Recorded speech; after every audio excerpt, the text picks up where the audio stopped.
పెద్ద నోట్ల రద్దు ఆర్డినెన్స్ కు కేంద్ర మంత్రివర్గం ఆమోద ముద్ర వేసింది.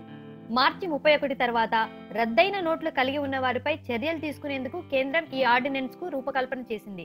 దీని ద్వారా రద్దయిన నోట్లు మరిన్ని వెనక్కి వస్తాయని కేంద్రం భావిస్తుంది. పెద్ద నోట్లను బ్యాంకుల్లో డిపాజిట్ చేసుకునేందుకు కేంద్రం డిసెంబర్ 30 వరకు గడువు విధించిన సంగతి తెలిసిందే.